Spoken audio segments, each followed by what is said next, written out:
I shpallur persona non grata në shumicën e vendeve të Europës për shkak të shpërthimeve të tij neonaziste dhe antisemite, reperi amerikan Kanye West do të pritet përkundrazi me krah të hapura të shtunën më 11 korrik në Tiranë, nga një pushtet shqiptar që aktualisht po kundërshtohet fuqishëm në rrugë. Kryeministri i këtij vendi të vogël ballkanik, socialisti Edi Rama, vendosi të hënën më 6 korrik të çlirojë me urgjencë një subvencion prej 4 milionë eurosh për të shpëtuar koncertin e yllit kontrovers amerikan, i cili duhet të zhvillohet atë mbrëmje në periferi të Tiranës. Ky njoftim ka ngjallur zemërimin e mijëra protestuesve, të cilët që nga fundi i majit protestojnë çdo mbrëmje përpara dritareve të zyrës së kryeministrit, kundër projekteve luksoze të pasurive të paluajtshme, të dhëndrit të presidentit amerikan Jared Kushner dhe vajzës së tij Ivanka. Kanye West është një antisemit i njohur dhe ja, qeveria do të shpenzojë 4 milionë euro që koncerti të zhvillohet, denoncoi të mërkurën më 8 korrik Edison Lika, një aktivist i kësaj lëvizjeje të quajtur Revolucioni i Flamingove, në referim ndaj zogjve shtektar që mund të kërcënohen nga projektet e çiftit amerikan, duke bërë një paralelizëm në mungesën alarmante të financimit të spitaleve në këtë vend,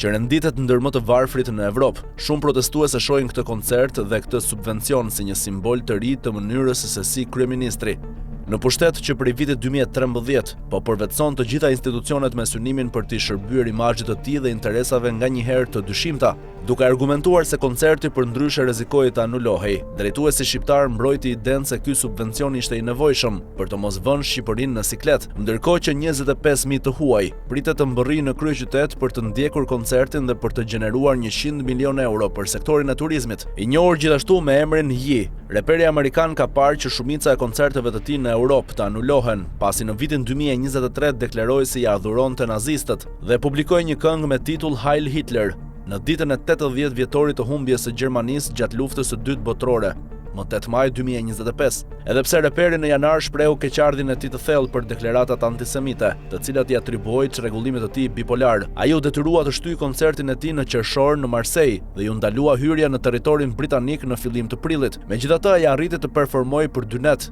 në fillim të qershorit në Holand, por në Shqipëri ishte vetë Edi Rama që e ftoi Kanye West të performonte, duke njoftuar koncertin në profilin e tij në Facebook në fund të prillit. Duke u paraqitur si një pro-amerikan pa kufi, drejtuesi shqiptar duket vërtet i gatshëm të bëjë gjithçka për të shërbyer interesave të Donald Trump, siç tregon mbështetja e tij e vazhdueshme për projektet e pasurive të paluajtshme të familjes së tij, ose për koncertet të një reperi të njohur për afërsinë e tij me presidentin amerikan. Koncerti për më tepër duhet të zhvillohet në një arenë të ndërtuar posaçërisht për këtë rast, të cilën vetë kryeministri e vizitoi të martën. Fillimisht qeveria ishte angazhuar që ky aktivitet të mos i kushtonte asgjë parave publike, por duket qartë se ka ndryshuar mendim. Ndërkohë që biletat, të shitura me çmime nga 250 deri në 700 euro, vazhdojnë të jenë gjerësisht të disponueshme.